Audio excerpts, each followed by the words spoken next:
you were at Princeton with aspirations to be a theoretical physicist. Yeah.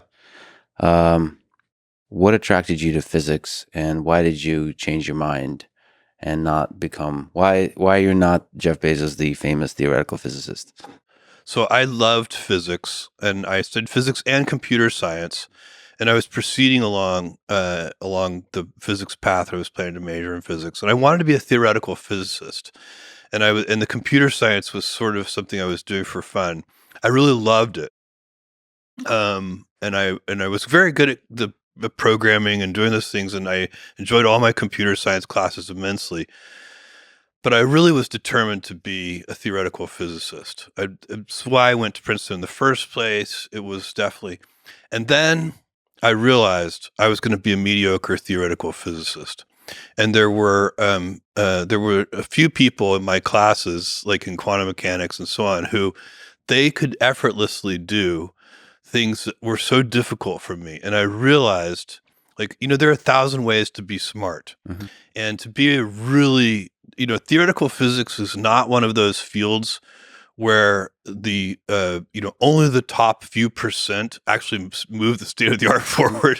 Mm-hmm. It's one of those things where you have to be really, just your brain has to be wired in a certain way. And there was a guy named, one of these people who was convinced me. He didn't mean to convince me, but just by observing him, he convinced me that I should not try to be a theoretical physicist.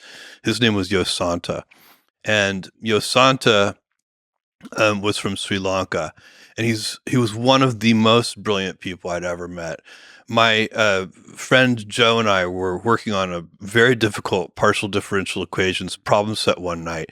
And there was one problem that we worked on for 3 hours. Mm-hmm.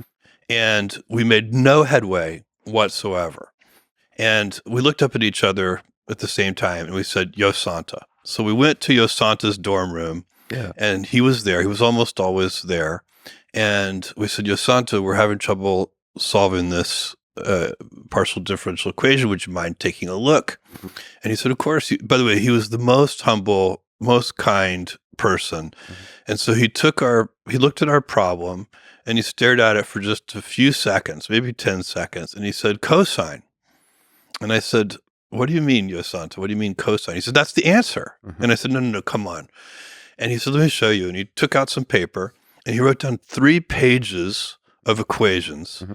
Everything canceled out. Mm-hmm. And the answer was cosine. And I said, Yosanta, did you do that in your head? And he said, oh, no, that would be impossible. A few years ago, I solved a similar problem. And I could map this problem onto that problem. And then it was immediately obvious that the answer was cosine. I had a few, you have an experience like that. You realize maybe being a theoretical physicist isn't what what the universe wants you to be. And so I switched to computer science and that worked out really well for me. I enjoy it. I still enjoy it today. Yeah, there's a particular kind of intuition you need to be a great physicist applied to physics. I think the mathematical skill required today is so high. You have to be a world-class mathematician to be a successful theoretical physicist today. Mm-hmm. And it's not, you probably need other skills too, intuition, lateral thinking, and so on. But without just top-notch math skills, you're unlikely to be successful. And visualization skill, you have to be able to really kind of do these kinds of thought experiments. And if you want truly great creativity, actually Walter Isaacson writes about you. It puts you on the same level as Einstein. Well, he's that's very kind. I'm an inventor. If you want to boil down what I am, I'm really an inventor. And I look at things and I can come up with atypical solutions and, and then I can create 100 such atypical solutions for something. 99 of them may not survive, scrutiny, but one of those 100 is like, maybe that might work. And then you can keep going from there. So that kind of lateral thinking, that kind of inventiveness in a high dimensionality space where the search space is very large, that's where my inventive skills come. That's the thing I'm if I self-identify as an inventor more than anything else.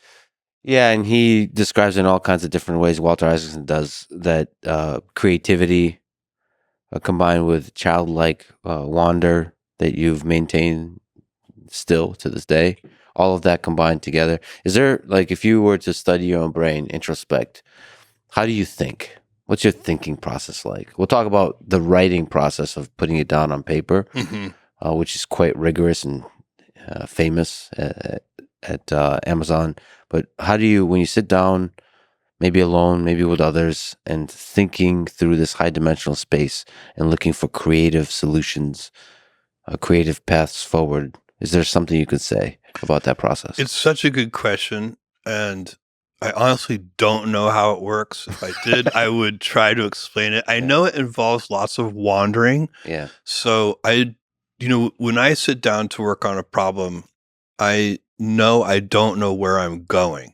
Yeah. So to go in a straight line, to be efficient, efficiency and invention are sort of at odds, because real invention, not incremental improvement. Incremental improvement is so important in every endeavor and everything you do. You have to work hard on also just making things a little bit better.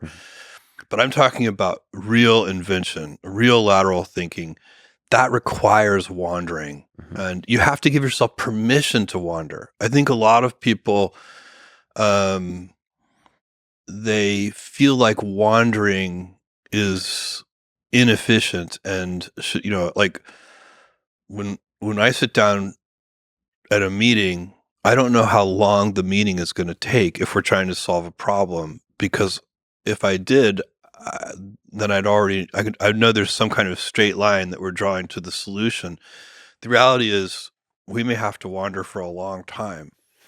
And I do like group invention. I think there's really nothing more fun than sitting at a whiteboard with a group of smart people and spitballing and coming up with new ideas and objections to those ideas, and then solutions to the objections, and going back and forth. So, like, sometimes you wake up with an idea in the middle of the night, and sometimes you sit down with a group of people and go back and forth, and both things are really pleasurable.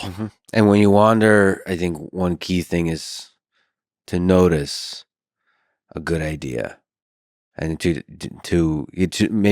notice the kernel of a good idea. Maybe pull at that string, because I don't think good ideas come fully formed. 100% right. In fact, when I come up with what I think is a good idea, and it survives kind of the first level of scrutiny, that I do in my own head, and I'm ready to tell somebody else about the idea, I will often say, look, it is going to be really easy for you to find objections to this idea, but work with me. There's something there. There's something there, and that is intuition. Yeah. Because it's really easy to kill new ideas in the beginning, because they do have so many easy objections to them. So you need to kind of forewarn people and say, look, I know it's going to take a lot of work to get this to a fully formed idea. Let's get started on that. It'll be fun. So you got that ability to say cosine in you somewhere, after all. Maybe not on math, but in a different domain. Yeah. There are 1,000 ways to be smart, by the way. And that is a really, like, when I go around, and I meet people, I'm always looking for the way that they're smart. And you find that's one of the things that makes the world so interesting and fun, is that it's not like IQ is a single dimension. There are people who are smart in such unique ways. Yeah, you just gave me a good response to when somebody calls me an idiot on the internet. There's 1,000 ways to be smart, sir. Well, they might tell you, yeah, but there are a million ways to be dumb. Yeah, right. I feel like that's a Mark Twain quote.